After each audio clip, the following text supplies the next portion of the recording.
if you've been keeping an eye on the European car market, you know the premium segment, the home turf of BMW, Audi, and Mercedes. It's under some serious pressure.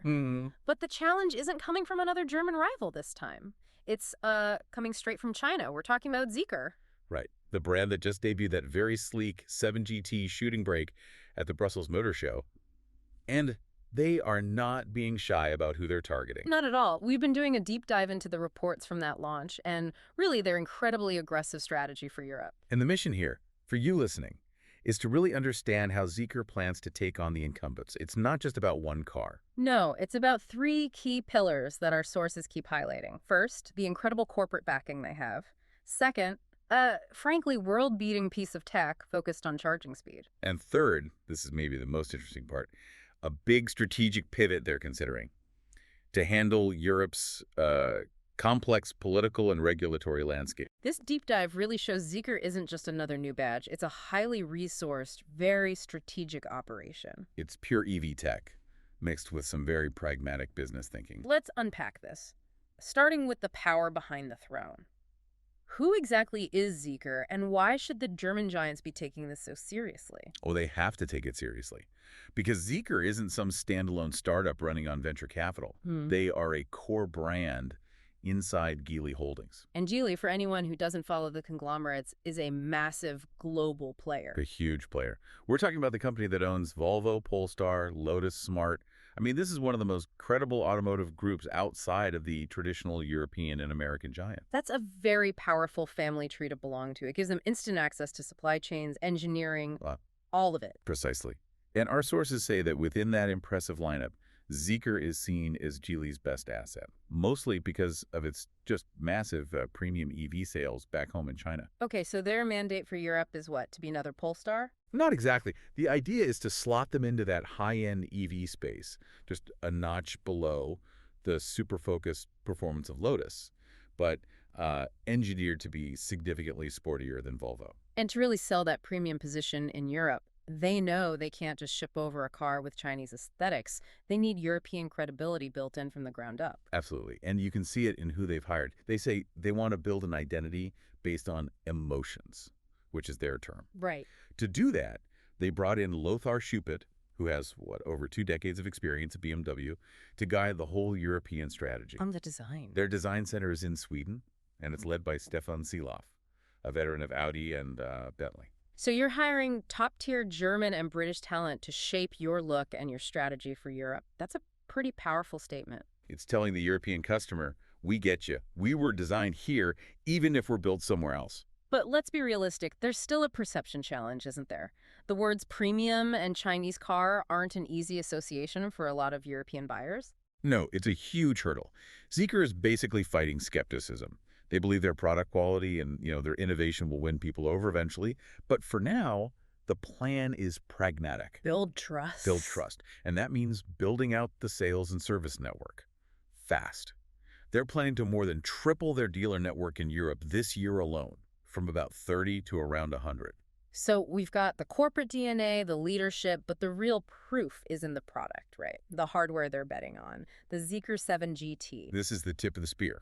It's an electric performance vehicle, but it's defined as a shooting brake. Which, for listeners who might not track these body styles, is not an SUV or a crossover. No, not at all. A shooting brake is traditionally a very sporty car, like a coupe, but with the rear extended into a practical wagon shape. It's a very stylish, very European design choice. And it's a deliberate choice, I assume, to pull buyers away from the sea of SUVs without pushing them into a regular sedan. Exactly. It's based on the Zeekr 007 sedan from China, but they've reworked it for European tastes. The design itself is quite striking.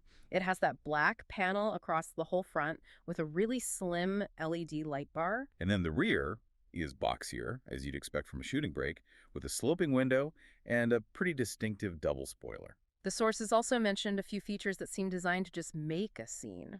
Let's talk about those automatic doors. They are pure theater, really. You press a button on the handle, the door opens by itself. And it has sensors to stop it from hitting anything. So if you're standing in the way, it just opens a little bit. Right. And if it's clear, it swings all the way open. Then you get in, press another button, and it closes. I have to jump in here with a question, though. In this high-end market where buyers often value, a sort of elegant simplicity, is that a useful innovation? Or is it just adding weight, complexity, and another thing that could break? That's the million-dollar question, isn't it? It definitely has a wow factor, but we'll see if customers actually prefer that over a simple, reliable door handle in the long run. What about inside, though? Is it all just tech gimmicks? No, not at all. The sources all agree the interior refinement is very high. Good materials, good finish. It's described as sober and elegant, lots of dark tones. The goal was clearly to feel very European. So, understated luxury. I see notes about a wraparound cockpit, a high center console. Yeah, and while the driver gets a pretty standard 13-inch display, the big tech piece is this massive 35.5-inch head-up display. It has augmented reality tech built in. And of course, you get the modern EV features like a pet mode and a camping mode for the climate control. Of course. And in terms of practicality, that wagon shape gives you 456 liters of boot space. Which is pretty good, though a little smaller than something like a Kia EV6, which has 490. Right. It's competitive. We've covered the strategy, the look. Now let's get to the real core of their claim. Here's where it gets really interesting. The technology. This is where they're aiming to set a new standard. The 7GT has some serious performance numbers. Comes in rear wheel and all-wheel drive with power from 422 up to 646 horsepower. And the top model, the Privilege AWD, does 0 to 62 in just 3.3 seconds. Which is just 0.2 of a second slower than a Tesla Model 3 performance. So it's properly quick. But the speed isn't the whole story. The revolutionary part is the architecture underneath it all, right? That is the key. It's all built on an 800-volt platform. That's the foundation that makes their charging claims possible. And they're making a pretty smart choice by using 2 different battery chemistries. Okay. Tell us about that battery split and maybe define the acronyms for us. Sure. The base rear-wheel drive model gets a 75 kilowatt-hour LFP battery. That's lithium iron phosphate. LFP is generally cheaper and very safe, but it's usually less energy dense. The faster models. The more powerful all-wheel drive versions get a bigger 100 kilowatt-hour NCM pack. That's nickel, cobalt, manganese. NCM gives you higher energy density, which helps with performance and range. And this brings us to the killer stat. The number that should be causing some sleepless nights over in Germany, the charging speed. It's honestly astonishing. The sources cite a peak charging speed of up to 500 kilowatts. Some say 480, but it's in that ballpark.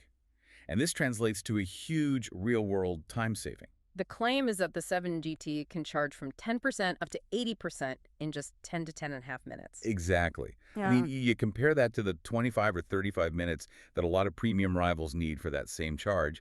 Zeekr is genuinely imposing a new standard here. That one metric just completely changes the equation for long-distance EV travel. It does. But we have to apply a critical filter here.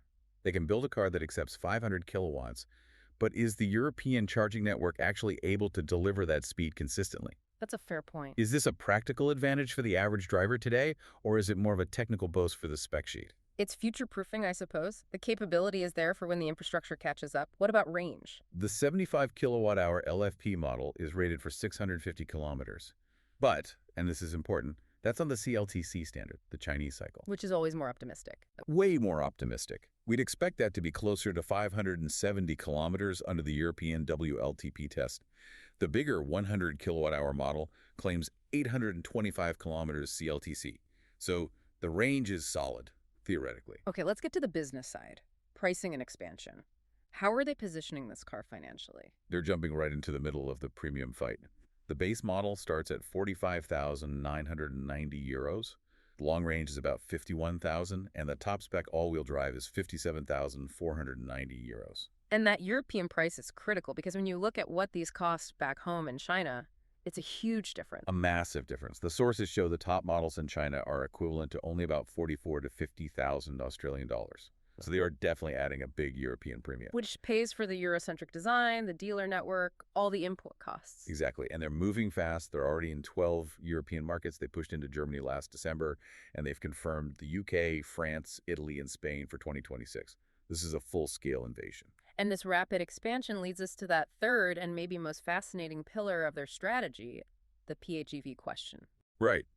So despite their entire brand identity being built on this cutting-edge, pure electric 10-minute charge tech, they are now seriously investigating launching plug-in hybrids in Europe. That sounds like a complete contradiction.